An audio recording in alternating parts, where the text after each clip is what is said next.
नमस्कार, मैं हूं संदीप चौधरी। आज सबसे बड़ा सवाल में हम बात करेंगे किसानों की, देश के अन्नदाता की। किसान, जय जवान जय किसान का नारा इस देश में बुलंद किया जाता है, भगवान भी कहा जाता है।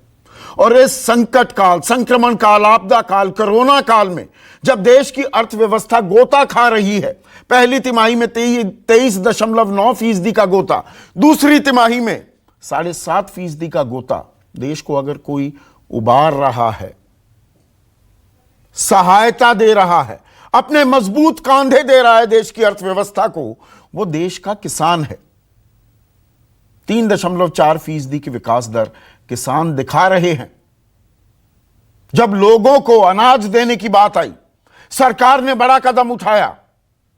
80 करोड़ लोगों को 5 किलो अनाज, यानी कि 5 किलो गेहूं या 5 किलो चावल और 1 किलो दाल दी गई। उसे उपजाया किसने? किसानों ने। लेकिन इस संकट काल में, इस संक्रमण काल में किसान नाराज है, किसान परेशान है, किसान चिंतित है, आक्रोशित है, गुस्से में है, आंदोलित भी होना पड़ा उसे आखिरकार। क्यों? क्योंकि 20 सितंबर को सरकार ने 3 कृषि कानून, किसान कानून कह दीजिए आसान भाषा में, वो पास कर दिए, ये कहते हुए कि ये किसानों के हक में है। किसानों की जंजीरें, उनकी बेड़ियां तोड़ दी गई है। 2022 तक किसानों की आमदनी दोगुनी हो जाएगी। लेकिन किसानों के मन की बात किसी ने नहीं सुनी। किसान को लगा कि ये एमएसपी भी खत्म हो जाएगा, मंडी खत्म हो जाएगी, वो कारोबारियों के, बड़े औद्योगिक घरानों के गुर्गे मात्र रह जाएंगे, इसलिए वो आंदोलित हुए। और 6 दिन से, ये 70 दिन के आंदोलन की बात नहीं कर रहा हूं, दिल्ली कूच की किसानों ने। और 6 दिन से दिल्ली के तमाम जो बॉर्डर हैं, सिंगू बॉर्डर हो, गाजीपुर बॉर्डर हो, बुराड़ी बॉर्डर हो, नजफगढ़ का बॉर्डर हो, बिलासपुर बॉर्डर हो, वहां पर किसान रुके हुए हैं, डटे हुए हैं। आखिरकार सरकार ने बातचीत की पहल की। आज बातचीत हुई। दोपहर 3 बजे 35 किसान नेता विज्ञान भवन में कृषि मंत्री से उन्होंने मुलाकात की। साथ में वाणिज्य मंत्री पीयूष गोयल थे, वाणिज्य राज्य मंत्री सोम प्रकाश भी थे। तो लगा कि रास्ता खुल रहा है, बातचीत से मसला सुलझेगा क्या। सरकार ने किसानों की मांग सुनी, अब वो बातचीत के लिए तैयार है। लेकिन अब से कुछ ही देर पहले, इस वक्त की बड़ी खबर यह है, अब से कुछ ही देर पहले वो बैठक खत्म हुई है। और ये जो बैठक थी किसान नेताओं और सरकार के बीच, वो बेनतीजा खत्म हुई है। अब कहा यह जा रहा है कि 3 तारीख को, यानी कि परसों, जो ओरिजिनल तारीख थी, सरकार कह रही थी हम 3 दिसंबर को बात करेंगे, फिर से बातचीत होगी। अभी जो अंदर खाने से खबर आ रही है वो ये कि किसान सरकार की इस पेशकश कि भाई एक कमेटी बनाई जाए, उसमें 4-5 किसान नेता हों, उसमें कृषि विशेषज्ञ हों, सरकार के नुमाइंदे भी हों और उनसे लगातार रोज बातचीत हो, इसके लिए तैयार हो गए हैं। ऐसी अंदर खाने से खबर आ रही थी। लेकिन किसान आंदोलन वापस लेने को तैयार नहीं है। वो कहते हैं बातचीत तो कर लेंगे लेकिन आंदोलन वापस नहीं लेंगे। यानी कि अभी भी बातचीत के रास्ते तो खुले हैं। आज की बैठक बेनतीजा भले ही खत्म हुई हो, रास्ते तो खुले हैं, लेकिन एक भरोसा, एक विश्वास की जो बात होती है, उसकी अभी कमी दिखाई दे रही है क्या? इसीलिए किसान कह रहे हैं हम डटे रहेंगे, हम आंदोलन करते रहेंगे। और ये वही किसान है। अब सरकार इनसे बात कर रही है लेकिन इन पर लाठियां भी बरसाई गई, वाटर कैनन भी, सर्दी के इस मौसम में पानी की बौछारें की गई, टीयर गैस के गोले छोड़े गए, इन्हें आतंकी और खालिस्तानी तक कहा गया। लेकिन अब अन्नदाता, देश के भगवान के तौर पर भी सरकार मान रही है, जो अपने आप में अच्छी बात है। लेकिन रास्ता निकलेगा क्या? और जो ये बैठक अभी कुछ ही देर पहले बेनतीजा खत्म हुई, उसके बाद कृषि मंत्री नरेंद्र तोमर क्या कह रहे हैं और बाकी किसान नेता क्या कह रहे हैं, पहले उसको सुन लीजिए।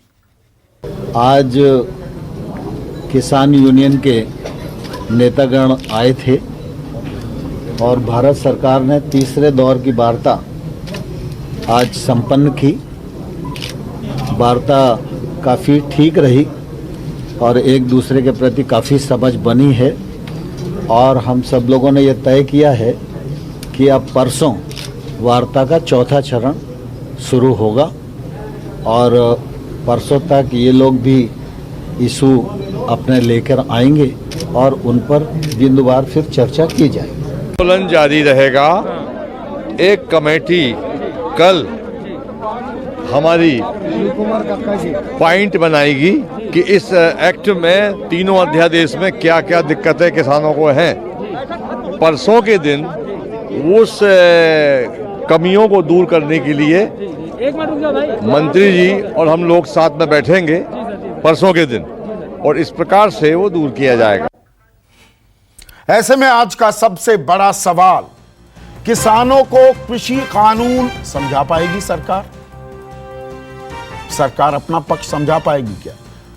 किसान ना समझ नहीं है, मासूम नहीं है, वो समझते हैं कृषि कानून क्या है, उनके लिए मायने क्या रखते हैं। और क्या सरकार ने नाराज किसानों से बात करने में देर कर दी? 20 सितंबर, आज 1 दिसंबर, लगभग 70 दिन। इतना वक्त क्यों लग गया? चर्चा में मेरे साथ बीजेपी के राष्ट्रीय प्रवक्ता राजीव जेटली, कांग्रेस के राष्ट्रीय प्रवक्ता अभय दुबे, मेरे साथ सिंघारा सिंह मान हैं, वरिष्ठ किसान नेता हैं, डटे हुए हैं अभी टीकरी बॉर्डर पर। इसके अलावा योगेंद्र यादव, एक और किसान नेता, ये सिंघू बॉर्डर, अलीपुर सिंघू बॉर्डर जो है वहां पर डटे हुए हैं। और जसकरण सिंह, ये बुराड़ी मैदान जहां पर सरकार कह रही थी 3 दिन पहले, गृह मंत्री अमित शाह आए थे कि बुराड़ी आ जाइए और हम बातचीत कर लेंगे। जसकरण सिंह भी हमारे साथ वहां से जुड़ेंगे। अब सिंघारा सिंह मान, यहां पर सरकार भी कह रही है, सब चैनल भी चला रहे हैं, तीसरे दौर की बातचीत खत्म हुई। ये तीसरे दौर की बातचीत है या दरअसल ये पहली बार बातचीत हुई है? पहले दौर की बातचीत में मिस कर गया। आप थे क्या उन 2 दौरों की बातचीत में जो सरकार कह रही है ये तीसरे दौर की बातचीत थी?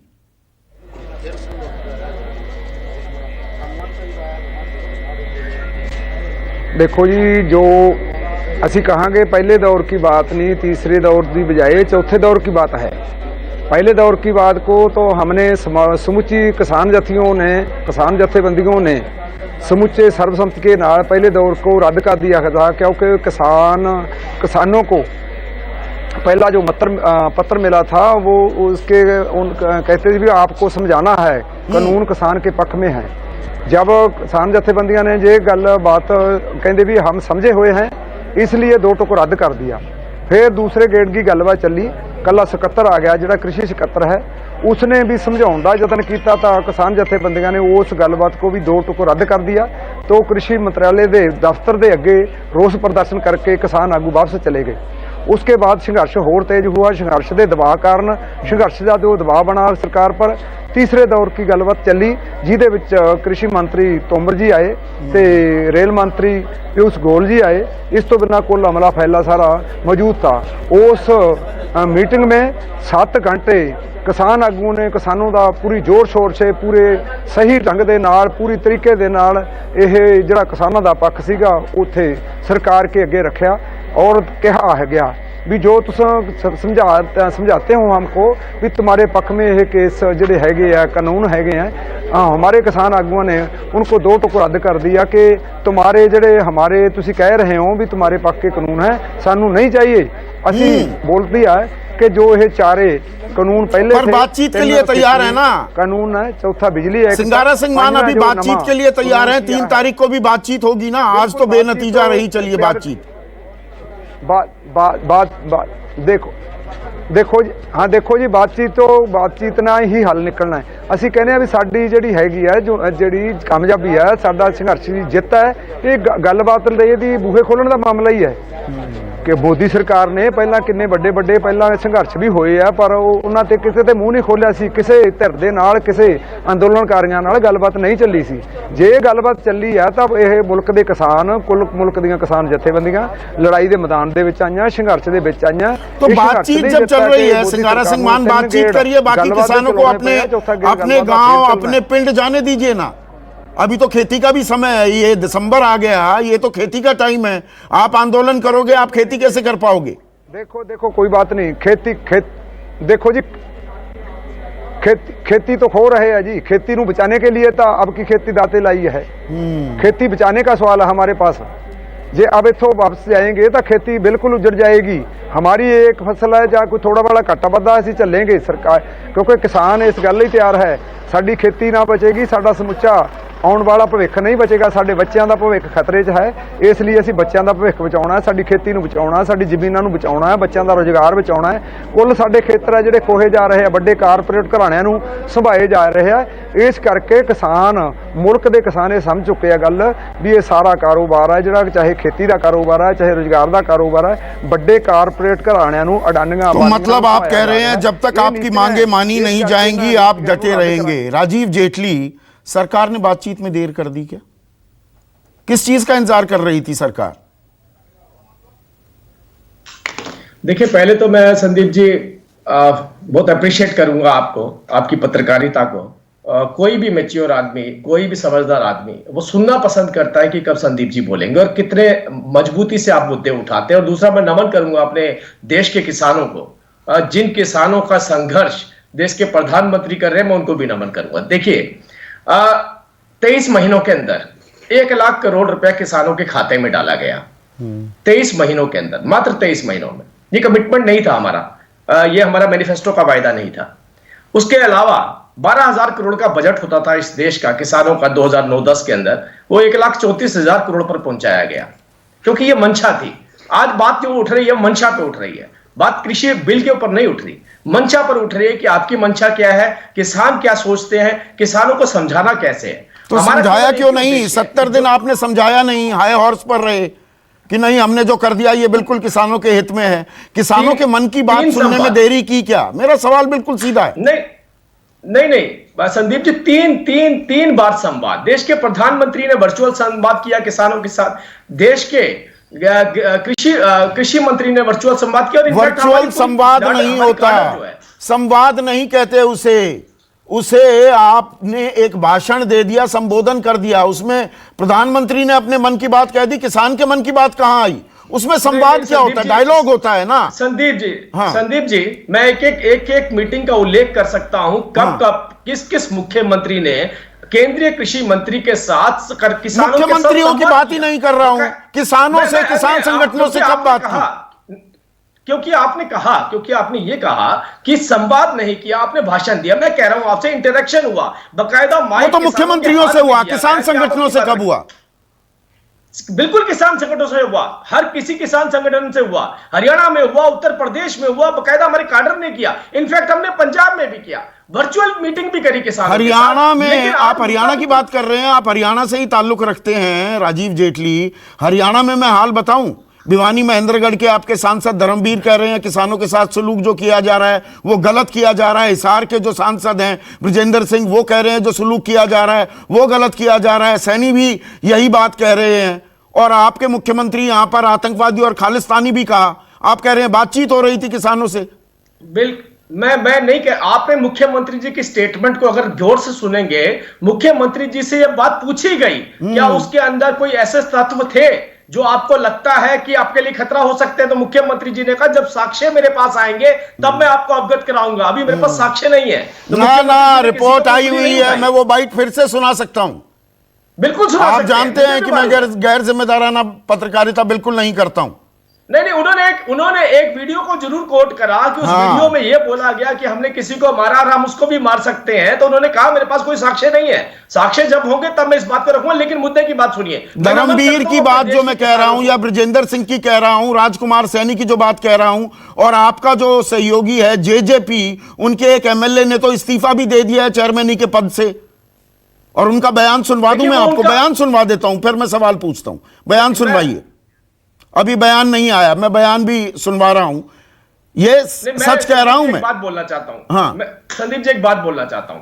देखिए, मैं मेरे साथ में हमारे किसान यूनियन के भाई भी हैं, प्रेसिडेंट भी हैं जो पंजाब से आते हैं। मैं एक बात बोलना चाहता हूं, मंशा का कंपैरिजन चार्ट तो बन सकता है ना। मंशा किसे कहते हैं, आपने किसानों के लिए क्या किया गया और क्या किया और आपसे पहले क्या क्या हुआ, ये तो हम कंपैरिजन चार्ट दे सकते हैं ना, जो बिल्कुल उम्मीद दे नहीं सकते करी हैं। थी किसानों के लिए वो काम करके हमने दिखाया। अब आई बात कृषि बिल को लेकर के, कृषि बिल के ऊपर भी जो संशय है, जो दुविधा है, मंशा को लेकर दोबारा बोल रहा हूं मैं, मंशा जिसकी साफ है, जो ईमानदारी, पारदर्शिता, निष्पक्षता के साथ काम करता है, अगर उसकी मंशा पर उंगली उठाई जाती है तो हमारा दायित्व बनता है कि हम किसान भाइयों को समझाएं कि जो आप सोचते हैं वैसा नहीं है। तो वही जो तो आपके घूम मन फिर में कर डाउट फिर है, वो वही सारे सवाल आ डाउट गया किए जिसका जाएंगे। जवाब नहीं दिया, देरी कर दी समझाने में।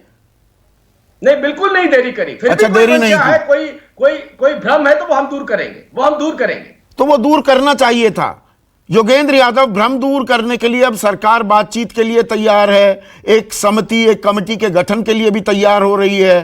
क्या आप उसके लिए तैयार हैं जिसमें किसान नेता भी हों, विशेषज्ञ भी हों, सरकार के नुमाइंदे हों? गाड़ी आगे बढ़ती दिख रही है क्या आपको? संदीप भाई, हमारी बातचीत जब हो रही थी, इस बीच में वो वार्ता समाप्त हो गई है। मुझे अपने साथियों से अभी सूचना मिली है, वार्ता विफल रही है। किसान नेताओं और सरकार के बीच में पहले राउंड की वार्ता फेल हो गई है। किसान नेता बाहर आ गए हैं क्योंकि सरकार ने अपनी तरफ से 2-3 कोशिश की आज की वार्ता में। बाकी मंशा और ये लंबी बातें तो बाद में कर लेंगे, मैंने कहा तत्काल न्यूज़ की बात कर रहे हैं, हम न्यूज़ की बात फिलहाल कर लें। सरकार ने 2-3 कोशिश की। सरकार ने कोशिश की डिवाइड करने की, कि पंजाब के नेता अलग, राष्ट्रीय नेता अलग, सिर्फ पंजाब के नेताओं को बुलाएंगे, दूसरों को नहीं बुलाएंगे। पंजाब के नेताओं ने उसको खारिज किया। पंजाब के नेताओं ने ये इंसिस्ट किया कि अखिल भारतीय जो प्रतिनिधि हैं संयुक्त किसान मंच के, संयुक्त किसान मोर्चा के, उनको भी इनवाइट किया गया। उसके अंदर सरकार ने फिर खेल खेला कि बाकी लोग आ सकते हैं लेकिन योगेंद्र यादव नहीं आ सकते। गृह मंत्री ने स्वयं कहा ये सब बातें। तो मैंने तुरंत कहा कि मेरे लिए वार्ता को मत रोको। हमारे साथी तो कह रहे थे कि ऐसी वार्ता में हम जाएंगे नहीं, पिक एंड चूज सरकार क्यों कर रही है, एक आदमी के नाम पे ऐतराज़ क्यों कर रही है। मैंने कहा मेरे से ज़्यादा समझदार लोग इसमें हैं, आप जाइए वार्ता के अंदर। दूसरा, सरकार ने कोशिश की डिस्ट्रैक्ट करने की, यानी कि मुद्दे को 3 कानून की बजाय एमएसपी, केवल पिछली सरकार ने ये एमएसपी दी, हमने ये एमएसपी, जो सारे आंकड़े हमारे भाई पढ़ के सुना रहे थे वो भी वो पर्चे से वो बातें कह रहे थे। किसानों ने कहा कि नहीं, हमें डिस्ट्रैक्ट मत कीजिए, भड़काइए मत। हमारा मुद्दा है 3 कृषि कानून, उस कानून पे हम फोकस करेंगे, उसके ऊपर किसानों ने कहा। सरकार ने एक कमेटी बनाने की कोशिश की, एक 5 नंबर की कमेटी बना ले। किसानों ने कहा नहीं, हम सबसे बात करनी पड़ेगी, सिर्फ हम सबसे ही नहीं, पंजाब के संगठनों से ही नहीं, राष्ट्रीय संगठनों के प्रतिनिधियों से भी बात करनी पड़ेगी। ये सब बात कह के किसान प्रतिनिधि बाहर आ गए हैं। अब अगला राउंड परसों यानी कि 3 तारीख को होगा। तो परसों बातचीत होगी, बातचीत के लिए आप तैयार हैं ना? अभी 1 मिनट राजीव रुकिए। किसानों ने, हमने पहले दिन से बातचीत के लिए इनकार नहीं किया है। आप जानते हैं पंजाब के किसान तो 2 बार दिल्ली पहले आ चुके हैं, तीसरी बार। लेकिन अभी चाय पे चर्चा का दौर कब तक चलेगा? जब अगर सरकार इतना न्यूनतम करने को तैयार नहीं है कि भाई 3 कानूनों में कुछ दिक्कत है, भाई किसानों को चिंता है, चिंता इधर उधर की बातों पे नहीं है, इन 3 कानूनों के बारे में चिंता है।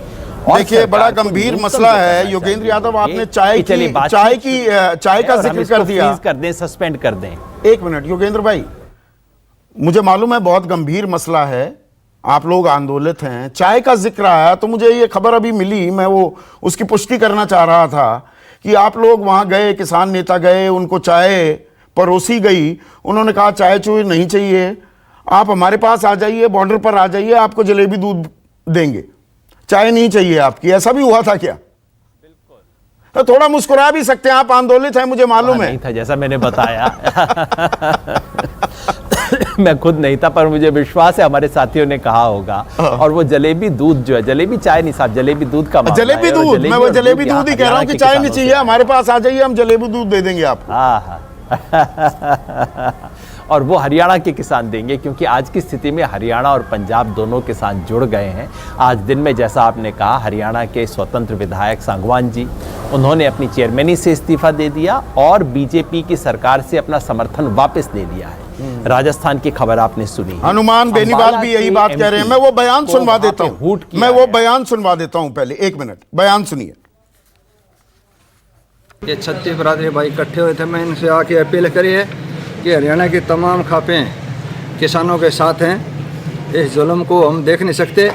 इसलिए इस अवसर पर मैंने भी कल हमारे सांगवान खाप की मीटिंग करी थी, तमाम भाइयों को लेकर दिल्ली कूच कर रहे हैं और कल अपने चेयरमैन ने से त्यागपत्र दिया था और आज इस मंच के माध्यम से आप लोगों के सामने जो हम निर्दलीय विधायक होने के नाते सरकार को जो समर्थन किया था, किसानों के जुल्म के जो किसानों पे जुल्म हो रहे भाइयों के सहयोग से इस सरकार के साथ मैं नहीं चल सकता, इसलिए सरकार से अपना समर्थन वापस लेने की घोषणा करता हूँ। ये मैं लेटर आपको दे दिया है।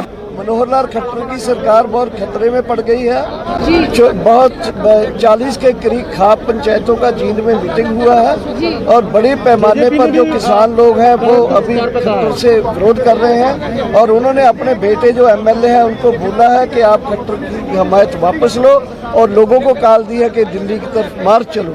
और मुझे ये लगता है कि हरियाणा में खट्टर की सरकार के ऊपर संकट के बादल जो मंडरा रहे हैं और जेजेपी जो है उससे नाता तोड़ेगी। राजीव जेटली, देखिए मैं यही जिक्र कर रहा था। अब खाप ये कहा जाने लगा था कि भाई अरे ये हरियाणा के तो किसान है ही नहीं। मनोहर लाल खट्टर ने कहा ये हरियाणा के किसान नहीं है। अब हरियाणा में खाप पंचायतें सब किसानों के समर्थन में खड़ी हो गई हैं, विधायकों पर दबाव बनाना शुरू हो गया है। मैं संदीप जी, हरियाणा में किसान जब मुख्यमंत्री से संवाद कर रहे थे उस वक्त पे हमारे प्रदेश अध्यक्ष जो आज मौजूदा प्रदेश अध्यक्ष हैं धनखड़ जी भी वहां पर मौजूद थे। उसके अलावा विभिन्न हमारे जो राष्ट्रीय लेवल का नेतृत्व है वो वहां भी मौजूद था और उस संवाद के अंदर अगर आपके पास वो वीडियो हो तो आपके सामने आ जाएंगे। उस संवाद में उन्होंने सेटिस्फेक्शन जाहिर किया था। उन्होंने कहा था एक अच्छा इनिशिएटिव, एक अच्छा कानून लेकर के आए, किसान के हित में रहने वाला है। आज जो माहौल बना आपने दिखाया कि एक विधायक जी कह रहे हैं मैं समर्थन ले रहा हूं। सुबह उन्होंने एक बात बोली कि मुझे खाप के साथ रहना है, मतलब वो कानून से संतुष्ट है लेकिन मुझे खाप के साथ रहना है और खाप से मैं हट नहीं सकता क्योंकि मैं खाप से आता हूं। तो ये उनकी मजबूरी बन गई कि उनको खाप के साथ चलना और खाप ने कहीं ना कहीं अपना समर्थन दिया। लेकिन मैं कहता हूं सबको समर्थन देने का अधिकार है, वो पंजाब का किसान हो, वो उत्तर प्रदेश का किसान हो, वो हरियाणा का किसान हो। हमारा सबसे मुख्य मुद्दा क्या है? अभी यादव जी नहीं, असल देखिए यादव जी को हमेशा मैंने यादव जी को हमेशा ये देखा है कहते हुए कि उन्होंने हमेशा इतिहास जरूर दोहराया कि इस इतिहास में पहले ऐसा होता था, अब ऐसा नहीं हो रहा है। लेकिन पहली बार मैं देख रहा हूं वो इतिहास का एक भी पन्ना नहीं खोल पा रहे क्योंकि उन्हें मालूम है जब भी मैं पिछली किसी भी सरकार को उठा के कृषि के ऊपर चर्चा करूंगा तो इस सरकार से उसका कंपैरिजन नहीं हो पाएगा। ये बहुत बेहतर है, बहुत आगे जा चुकी है किसानों की समस्याओं को दूर करने के लिए। किसानों नहीं, यहाँ पर अभी हम हिस्ट्री के लेसन्स नहीं ले रहे हैं राजीव। बात ये है सरकार समझा नहीं पाई ना किसानों को, ये बात मानेंगे नहीं। वो खाप हो, वो किसका दबाव है किसका नहीं दबाव है, आप नहीं समझा पाए किसानों को, ये बात सामने आ रही है कि नहीं? मैं बिल्कुल आपके कहीं ना कोई भ्रम जरूर है। अगर ये भ्रम ना होता तो इतनी तादाद में किसान ना आते। उस भ्रम को दूर करने के लिए अभी जैसे तो मतलब आप फिर से ये बात कह रहे हैं। देखिए राजीव जेटली, अभी यादव जी ने दो बातें बोली। हमारी बैठक विफल हो गई और दूसरी बात बोली हम परसों दोबारा मिलने वाले। अरे भाई विफल हो गए तो दोबारा कैसे मिलने वाले? इसका मतलब चर्चा हो रही है, यादव जी नहीं जा पा रहे, बोले नहीं चर्चा तो होनी चाहिए। चर्चा से ही लगाए बैठे हैं कि जो हमारे डाउट है वो दूर जरूर होंगे। बिल्कुल, चर्चा से ही सलूशन निकलती है, इसमें कतई कोई दो राय नहीं हो सकती है। यहां पर राजीव जेटली, चर्चा तो करनी पड़ेगी, चर्चा से ही बात आगे बढ़ती है।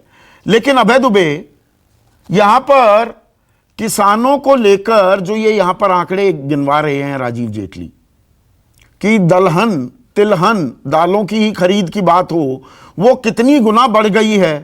एमएसपी पर 23 फसलों के दाम अगर बढ़ा दिए गए हैं, यहां पर भ्रम फैला रहे हैं आप, बरगला रहे हैं किसानों को। आज बड़ा एक महत्वपूर्ण बयान दिया। उन्होंने कहा मोदी सरकार ने डेथ वारंट जारी कर दिया है हमारे लिए। हुआ क्या है? आप इनके सांसद ब्रजेंद्र सिंह का उल्लेख कर रहे थे, मैं उनकी बाइट देख रहा था आज। उन्होंने कहा कि समय रहते सरकार ने किसानों से चर्चा नहीं की और ये बात बिल्कुल ठीक है। डेथ वारंट जारी करने के बाद सरकार किसानों को ये समझाने की कोशिश कर रही है कि ये जो सजाए मौत है ये तुम्हारे लिए बहुत बेहतर है, तुम्हें हम मौत की सजा देंगे और कोई तकलीफ नहीं होगी। मैं इतिहास की बार बार बात कर रहे हैं, सिर्फ 5 उदाहरण देता हूं आपको संदीप चौधरी जी। प्रचंड बहुमत से जीत कर आई मोदी सरकार ने मई में सरकार बनी है, जून में एक आदेश जारी किया सारी राज्य सरकारों को कि अगर समर्थन मूल्य के ऊपर जो 150 रुपया बोनस देते हैं अगर वो दिया तो हम अनाज खरीदना बंद कर देंगे। उसके बाद से सारी राज्य सरकारों ने बोनस देना बंद कर दिया। दिसंबर 2014 में एक के बाद एक भूमि के उचित मुआवजे के खिलाफ अध्यादेश पर अध्यादेश मोदी सरकार लेकर आई। 2015 फरवरी में किसानों को सम्मान निधि में 6,000 रुपए हर साल दिए कि नहीं दिए, किसानों का बजट बढ़ाया कि नहीं बढ़ाया, इन बातों को आप ऐसे नजरअंदाज तो नहीं कर सकते ना अबे दुबे। संदीप जी सुनिए ना, 6,000 रुपए मोदी सरकार ने कहा कि हम प्रत्येक किसान को देंगे।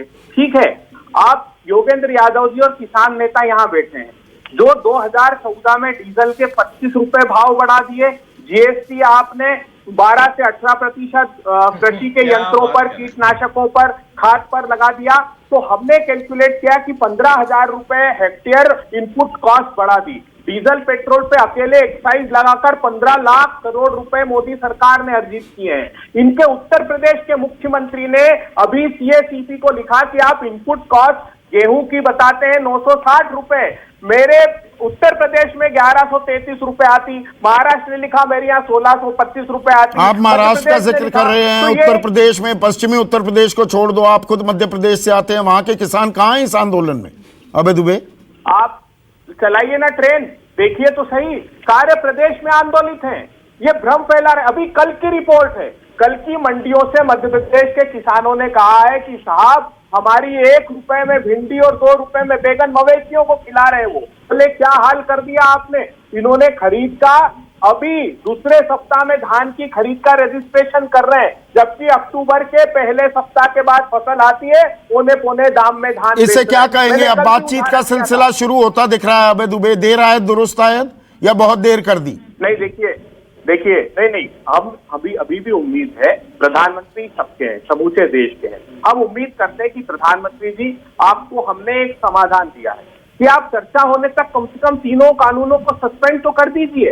उसका जब आउटकम निकलेगा तब उसमें आप जो अमेंडमेंट किसान चाहेंगे, जो किसान हम कर्णधार है, हमारे शिरोधार्य है, उनका जो भी निर्णय होगा, इसमें राजनीति नहीं होनी चाहिए। लेकिन अनफॉर्चुनेट है जिस प्रकार खट्टर जी ने उनको आतंकवादी बना दिया। अरे प्रधानमंत्री जी वो आश्रयदाता है, वो अन्नदाता है, वो भाग्य विधाता है। आज उन्हीं के 80% हिंदुस्तान की खेती से तो आप कह रहे हैं कि सस्पेंड कर दिए जाएं कानून। एक मिनट, जसकरण सिंह, पर एक जो नैरेटिव लगातार चल रहा है यहां पर, वो ये कि किसानों को भ्रमित किया जा रहा है, भ्रम फैलाया जा रहा है, बरगलाया जा रहा है। अब जसकरण, मैं भी आपकी तरह, आप तो किसान नेता हैं, किसान परिवार से आते हैं, मैं भी किसान परिवार से ही आता हूं। ये जो एक देश में स्टूडियो में बैठकर लोग चर्चाएं करते हैं ना कि मानो किसान तो बड़े ही मासूम हैं, बड़े ही बुद्धिहीन लोग हैं, इनको कोई कुछ भी बता दे वैसे ही मान लेते हैं। ऐसा लग रहा है कि किसान कानून की पेचीदगियों को समझ नहीं पाता है। वो चल रहा है ना आजकल एक वीडियो भी कि भाई किसान, कुछ लोगों ने कहा रहे ये तो जीन्स पहने हुए हैं, मानो किसान जीन्स नहीं पहन सकते। यहां लोगों को लगता है किसानों को अंग्रेजी नहीं आती, किसानों को कानून की पेचीदगियां नहीं आती, किसान को तो कोई भी कुछ भी समझा दे और उसको आंदोलित कर दे। जसकरण, ये बातें जब आप सुनते हो आपको कैसा लगता है? आपको भरमाया जा सकता है क्या? आपको कोई कुछ भी सिखा दे आप वैसे ही चल पड़ेंगे? हाँ, क्यों हम मूर्ख थोड़ी हैं। हम, हाँ वही तो, हम पूरे हम इंडिया का जो ढिड पर सकते हैं। अभी नारा लगाया जय जवान जय किसान। जे जवान के बारे और किसान के बारे को जो इंडिया की बुद्धि अच्छी तो थी, तो तभी जय जवान जय किसान का नारा लगाया। और किसान ने आर्थिक आज़ादी से मुक्त कर दिया, गुलामी से मुक्त कर दिया, तो जय कर दी किसान ने इंडिया की, और जवान ने भी जय कर दी। अब किसान की ने तो जय कर दी, अब किसान तो खुद ही कसिए के में दौर में चल पड़ा। हम ये कहते हैं, ये बताएं, बात तो मुद्दे की होनी चाहिए। हम ये पहले ये बताएं, जो कानून, काला कानून तीनों बनाए, हमने मांगा ही नहीं है। हमने मांगा तो डॉक्टर स्वामीनाथन कमीशन, जो चीज हमने मांगी नहीं हमको दे क्यों रहे हैं, ये बताएं पहले। फिर तो उसके बाद कह रहे पहले बात, उसके बाद कहते हैं हम एमएसपी नहीं तोड़ेंगे। एमएसपी तो पहले है। फिर कहते खुली मंडी नहीं तोड़ेंगे, खुली मंडी तो पहले है। जब एमएसपी है, खुली मंडी है, फिर किसान को दिया क्या? फिर क्या दिया? हम जो चीज नहीं मांगते हम उसको हमको क्यों दी? ये बताओ पहले, क्यों दी? हम तो मांगा ही नहीं है। हमने तो डॉक्टर स्वामीनाथन कमीशन मांगा, वो क्यों नहीं दिया? हाँ, आपको पहले ये जवाब करो, ये क्लियर करो, जो हमने मांगा नहीं हमको क्यों दिया गया? बहुत अहम सवाल है ये राजीव clear जेटली करो। स्क्रीन पर। एक आपके मिनट पास जसकरण जी, आपको रोक रहा हूं क्योंकि बहुत पर्टिनेंट सवाल आपने पूछा है। राजीव जेटली, जो चीज मांगी ही नहीं किसानों ने, वो क्यों दी जा रही है और कहा जा रहा है आपका भला होगा? देखिए संदीप जी, मैं बहुत सम्मान के साथ, मेरे आज किसान भाई कितने भी प्रश्न उठाए, मैं उनको नतमस्तक करता हूं। वो मेरा अन्नदाता है, हम उनकी पूजा करते हैं। पहले मैं इस बात को कोट कर दूं, उसके बाद ये बात बोलना चाहता हूं कि देखिए, इस देश के अंदर एमएसपी मांगी नहीं गई थी। एमएसपी एक सोच थी जो लागू की गई थी। इस देश में कृषि का क्रेडिट फाइनेंस मांगा नहीं गया था। ये सोच थी कि इसको लागू करना चाहिए। इस देश तो के एमएसपी अंदर तो है, जो आप भी गारंटी कदम कर दो, उठाए गए, उसमें एक कानूनी सेकंड, प्रावधान ला दो। एक सेकंड, आप तो वकील है ना, तो उसको नहीं, मेरी बात एमएसपी को गारंटी कर दो। एमएसपी तो 67 से है ना, मैं नई आपसे चीज यही क्या कह- लेकर आए आप? मैं आपसे यही कह रहा हूं 1 लाख करोड़ रुपए का इंफ्रास्ट्रक्चर बजट जो सरकार ने, केंद्र की सरकार ने लागू किया है, उसको विभिन्न सरकारें अपने प्रदेशों में वेयर हाउस बनाने में लगा रही हैं। हरियाणा अपनी जगह लगा रहा है, मध्य प्रदेश अपनी जगह लगा रहा है। अगर किसी फिर को आप लगता है कि आंकड़ों वो में फंस बजट जाएंगे नहीं चाहिए, राजीव पंजाब जेटली, जैसा आंकड़ों में फिर फंस स्टेट, जाएंगे। कितनी नई मंडियां बननी थी, कितनी नई मंडियां? आपने इंफ्रास्ट्रक्चर की बात की ना, आधारभूत ढांचे की, कितनी मंडियों की मंजूरी हुई थी? 22,000 बन कितनी रही है? 4,600। वो बदल दिया कानूनी, अब वो 4,600 बनेंगी। आप कह रहे हैं मंडी बना देंगे। ये किसानों को सब समझ में आता है राजीव जेटली। सुनिए, मैं समझा रहा हूं मैं। हाँ। संदीप जी, एक मिनट मेरी बात सुन लीजिए। हाँ। मैं केवल एक ही बात कह रहा हूं, मंडियों का विस्तार हो रहा है। हरियाणा के अंदर 4,000 करोड़, लगभग इससे डबल मध्य प्रदेश में लगाया जा रहा है, कर्नाटका के अंदर लगाया जा रहा है, पैसा लगाया जा रहा है। अरे भाई, हम कहते हैं कि हम एमएसपी खत्म नहीं करेंगे, मंडियों का विस्तार करेंगे, तो उसको गारंटी कर दो। एमएसपी को, एमएसपी को गारंटी कर दो। नहीं, मैं आपको एक बात बता रहा हूं। नहीं, गारंटी क्यों नहीं हो सकती? 2011 में प्रधानमंत्री मोदी है, मैं चौथी पांचवी बार सवाल पूछ रहा हूं, working group on consumer affairs के अध्यक्ष थे जब गुजरात के मुख्यमंत्री थे। 2011 में बाकायदा चिट्ठी लिखी तत्कालीन प्रधानमंत्री मनमोहन सिंह को कि एमएसपी का कानूनी प्रावधान होना चाहिए। तो आज कौन रोक रहा है आपको? बिल्कुल, एमएसपी का कानूनी प्रावधान है। कहां है एमएसपी का कानूनी प्रावधान? इन तीनों बिल में एक लाइन दिखाइए जहां पर एमएसपी का जिक्र हो। कहां है? देखिए, एमएसपी हमारे देश में हर राज्य के अंदर सुनिश्चित है। कानूनी प्रावधान कहां है? एडमिनिस्ट्रेटिव डिसीजन है, प्रशासनिक आदेश है, वो कानून बनाइए ना। तो लीजिए, बिल्कुल, मैं आपको बता रहा हूं, मेरी बात पूरी होने दीजिए। हाँ। हर प्रदेश के अंदर सुनिश्चित है। अभी तो यहां पर कांग्रेस के प्रवक्ता भी बैठे।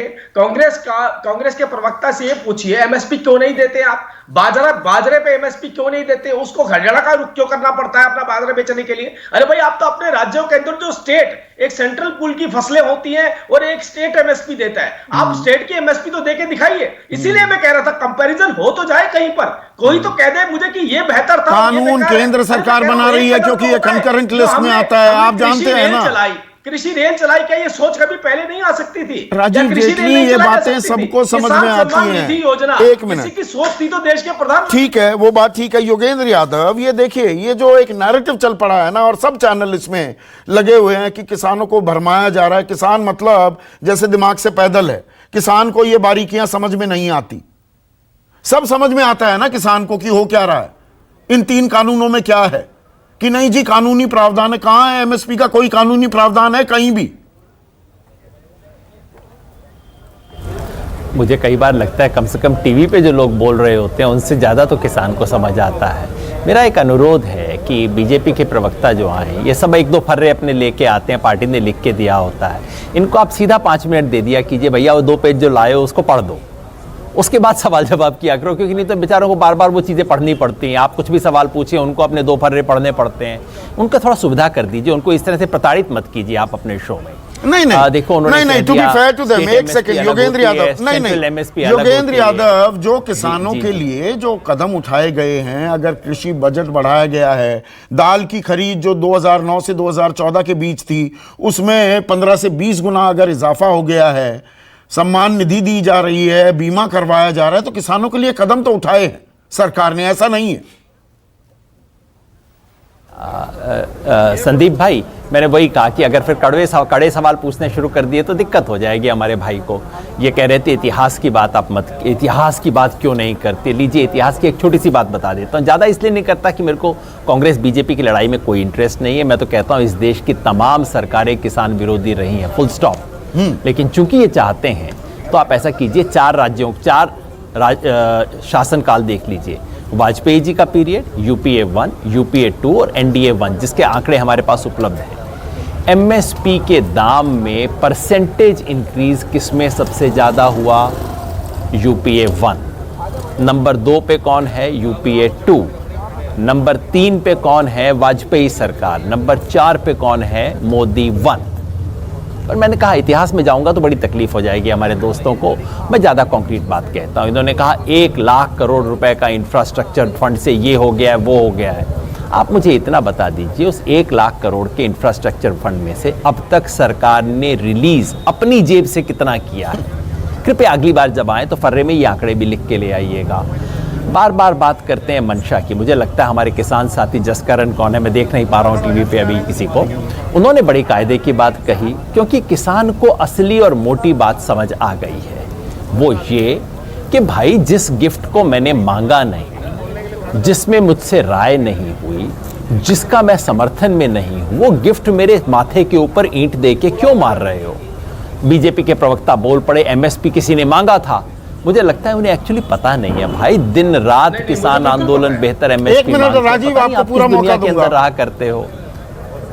एक मिनट राजीव रिस्पॉन्ड करना चाह रहे हैं। योगेंद्र यादव, एमएसपी क्या मांगा गया था हमने? एक सेकंड, राजीव जेटली रिस्पॉन्ड कीजिए। कई बार हमें उम्मीद नहीं होती कि अगर कोई अपने आप को बुद्धिजीवी कहता है वो इस तरीके की स्टेटमेंट दे। इनसे ये पूछिए, ये बोल रहे हैं कि मैं कड़े प्रश्न पूछूंगा, मैं इनसे प्रश्न पूछता हूं, कितनी फसलों पे एमएसपी हुआ करता था? कितना एमएसपी जाता था?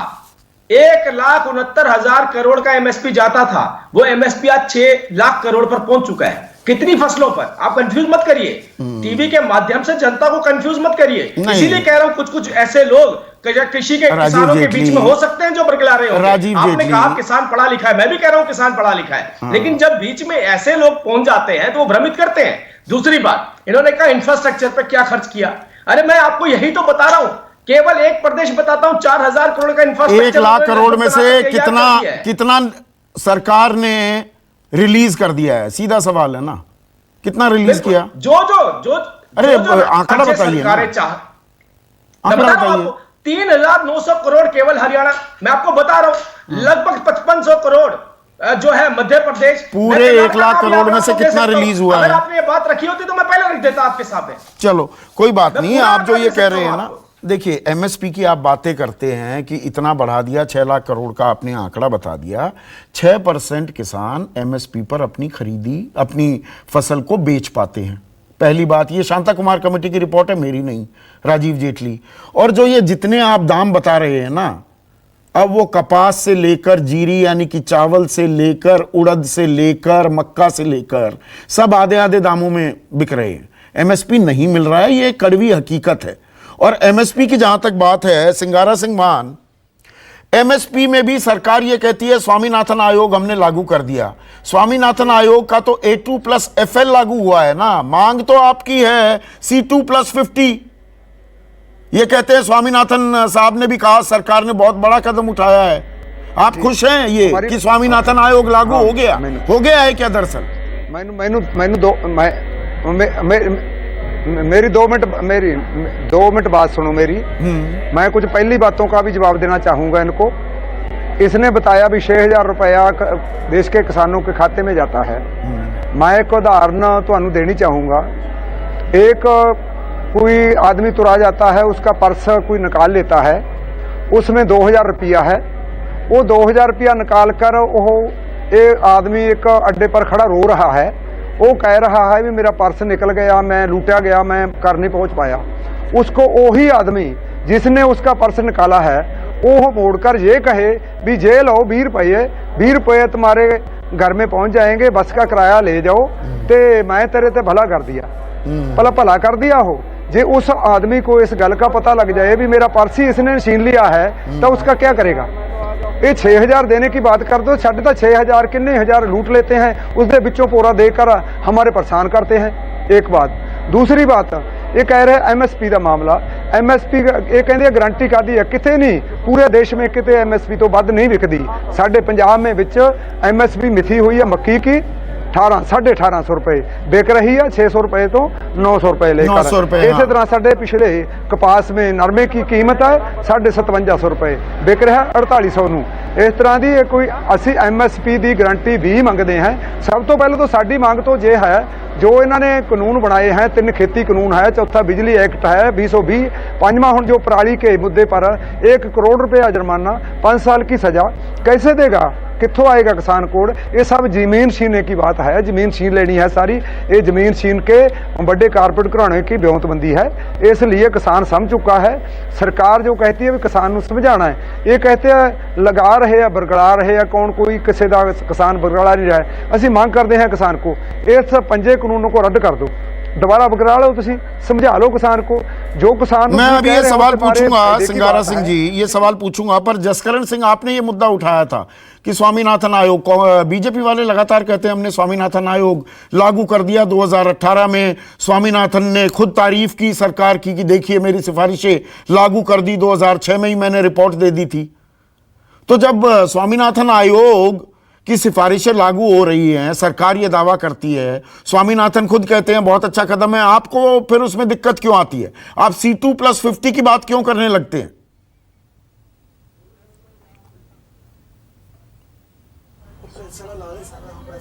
जल्दी ला दें। जसकरण जी आपको आवाज आ रही है मेरी? आ रही है जी। जसकरण जी आपने स्वामीनाथन आयोग की बात की थी, सरकार कहती है, बीजेपी वाले कहते हैं हमने स्वामीनाथन आयोग लागू कर दिया, उसकी सिफारिशें, और स्वामीनाथन साहब ने खुद तारीफ की। तो आप क्यों कहते हैं कि स्वामीनाथन आयोग तो लागू नहीं हुआ? लागू तो किया नहीं, स्वामीनाथन ने लिखा भी 3 काले कानून बना दो, लिखा जो हमने मांगा नहीं वो दे रहे हैं। ये बताओ स्वामीनाथन ने ये लिखा है कि ये 3 काले कानून बना दे। और उन्होंने C2+50 वाली बात भी कही थी, A2+FL दिया हुआ है। दूसरी बात ये कह रहे हैं हम MSP नहीं तोड़ेंगे, MSP तो पहले है। पहले कहे हम तो जो खुली मंडी है, किसान कहीं भी खुली मंडी में जाता, खुली मंडी तो पहले भी है, कहीं भी बेच सकता है। और इनकी MSP को तो जनाजा निकल चुका है। अब पैडी का रेट 1868 रुपए है, यूपी में 900 में बिक रहा है। और जो अपनी है दूसरी मक्की का 1439 है, वो बिहार में 600 बिक रहा है, पंजाब में 800 बिक रहा है। इनका जनाजा तो MSP का तो निकल चुका है। हाँ ये बात ये है, हमारा जो इंडिया के जो प्राइम मिनिस्टर है, ऐसे आदमियों को वहीं कुर्सी पे के बैठा दिया है, उनको किसानों के बारे में पता नहीं। और मोदी साहब बता सकेंगे कि गेहूं का बीज 1 एकड़ में कितना पड़ता है, सरसों का कितना बढ़ता है, सुहागा कैसे होता है, हल कैसे होता है, ड्रिल कैसे होती है, इनको तो ये पता ही नहीं है। इनको भी पता है रात को पानी कैसे लगता है, खेत को पानी का मेडिसिन जड़ी दवाई है कीड़े मारी वो कैसे होती है। ये तो अबानी को ऊपर कारपोरेट घराने को ऊपर उठाना चाहते हैं और किसान को मारना चाहते हैं, हम समझ चुके हैं। ठीक है राजीव जेटली रिस्पॉन्ड कीजिए। आपने MSP की ताल ठोकी थी कि देखिए कितनी जगह MSP मिल रहा है, इतना पैसा कर दिया। ये किसान उदाहरण दे रहे हैं, मैं नहीं दे रहा हूं। नहीं, आपकी डिबेट में आपने बोला किसान पढ़ा लिखा है, किसान समझदार है। मैं भी कहता हूं किसान पढ़ा लिखा है, किसान समझदार है, लेकिन डिबेट में आपने भोलापन देखिए, हमारे किसान का भोलापन देखिए। मैं तो इनकी बात कर रहा हूं कि ये एक तरफ ये कह रहे हैं कि MSP नहीं मिलती है, और दूसरी तरफ जो मांग रखी जा रही है वो ये रखी जा रही है कि ओपन मंडी में भी MSP निर्धारित करनी चाहिए। तो अभी देखिए यहाँ पे भोलापन नजर आया ना? नहीं, भोलापन क्यों है? यही तो ओपन मंडी में नहीं मिल रहा ना दाम, MSP के आधे में रेट मिल रहे हैं, इसलिए तो कह रहे हैं गारंटी कर दो। मैं आपसे एजिटेशन की मांग का उल्लेख करते हुए बात रख रहा हूं, एजिटेशन की। तो आपके पास भी है संदीप जी, आपके पास पूरी जानकारी है कि अगर उस एजिटेशन में, अब मैं दूसरा बात इससे क्या जोड़ना चाहता हूं कि हम कहीं ना कहीं अपनी डिबेट को सीमित कर रहे हैं पंजाब तक, देखिए इस देश में फिरोजाबाद, आप तो उत्तर प्रदेश से बहुत अच्छा ताल्लुकात रखते हैं संदीप जी। फिरोजाबाद में सड़कों पर आलू फेंका जाता है जिसके ऊपर से गाड़ियां निकलती हैं, गाड़ियां निकलती थी, कोई उनका आलू खरीदने वाला नहीं होता, उन्हें नहीं पता होता मैं अगर इसको उगा दूंगा तो बेचूंगा कहां पर। और वो कॉन्ट्रैक्ट फार्मिंग के तहत अगर बिकना शुरू हो जाए तो किसको तकलीफ होगी। एक किसान रामचेत्र चौधरी जो गोरखपुर से आते हैं, वो कॉन्ट्रैक्ट फार्मिंग करते हैं, उन्होंने कहा मैं 64% फालतू देता हूं। एक आदमी का उदाहरण दे रहे हैं राजीव जेटली। कल मैंने ये उदाहरण दिया था, ये जो चिप्स वाली कंपनियां हैं कॉन्ट्रैक्ट करती हैं, 40 रुपए मार्केट में रेट है तो 30 रुपए का कॉन्ट्रैक्ट किया हुआ है, तो खरीद लेंगी किसान से भाग भाग के। और जब 2 रुपए का आलू हो जाता है तो वो 30 रुपए का कॉन्ट्रैक्ट में मीन में एक निकालने लगते हैं। और आपने फिरोजाबाद का जिक्र किया, एक मिनट अब सुन लीजिए, फिरोजाबाद का जिक्र किया, 30 नवंबर तक कोल्ड स्टोरेज में भंडारण की इजाजत होती थी। इस साल क्योंकि आलू के दाम बढ़ गए अक्टूबर में, तो 31 अक्टूबर तक भंडारण सीमित कर दिया। किसान जो बीज भी, आलू का तो बीज नहीं होता, आलू ही बीज होता है आलू का, उसे भी निकालना पड़ गया उत्तर प्रदेश से। और आप यहां पर भंडारण की सीमा हटाने की बात कर रहे थे, ये आपके कानून में है। नहीं। उसकी धज्जियां तो यूपी में ही उड़ गई आलू के मामले में। कानून के अंदर बहुत स्पष्ट लिखा है, आकार। देखिए मैं कृषि के बारे में मैं जानकारी रखता हूं, मैं योगेंद्र यादव जी की तरह एक अच्छी बातें नहीं करता हूं राजनीति करने के लिए। आलू के आकार के हिसाब से उसका रेट निर्धारित होगा, ये कानून के अंदर लिखा हुआ है। और यही कानून वालों के साथ उलझते रहे किसान। एक मिनट अबे दुबे, लास्ट कमेंट अबे दुबे, फिर मुझे वाइंड अप करना है। देखिए संदीप जी, 2 गंभीर बातें करना चाहता हूं क्योंकि आपने समय नहीं दिया आज डिबेट में। मैं कुछ बड़े अच्छे तथ्य लेकर बैठा था। एक तो प्रधानमंत्री जी ने बहुत बढ़ चढ़ कर कहा कि विश्व की सबसे अच्छी प्रधानमंत्री फसल बीमा योजना, खरीफ 2016 से 26,000 करोड़ रुपए निजी कंपनियों को मिले। और नीतीश बाबू ने तो कहा कि ये सबसे बदतर योजना है, उन्होंने खत्म कर दी, वो लागू नहीं करते। दाल का एक बहुत गंभीर आरोप मैं लगाता हूँ सरकार पर। सरकार कह रही कि हमने दाल बहुत बड़ी मात्रा में खरीदना प्रारंभ किया, 23 मिलियन टन प्रोड्यूस होता है लेकिन बहुत कम खरीदते हैं। लेकिन क्यों खरीदते हैं? ये CAGP ने, commission for agricultural cost and price ने आरोप लगाया कि रबी 2020-21 की रिपोर्ट पढ़िएगा। उन्होंने कहा सरकार दाल खरीद कर ऐसे समय बाजार में उतारती है जब किसान की फसलें आनी होती है और वो प्राइसेस क्रैश करवाती है और बड़े पूंजीपति सस्ते दामों में खरीद कर संग्रहित करते हैं और दाल का स्कैम करते हैं। ये मैं नहीं लगा रहा हूं आरोप, यह आरोप लगा रहा है commission for agricultural cost and price. ठीक है अबे Dubey, sorry I have run out of time. बात अब बातचीत को लेकर है, बातचीत होगी क्या? सरकार भी थोड़ी झुकी है, किसान भी बात कर रहे हैं लेकिन आंदोलन पर आमादा हैं। अब परसों कुछ रास्ता निकलेगा क्या, या अभी टकराव की स्थिति बनी रहेगी?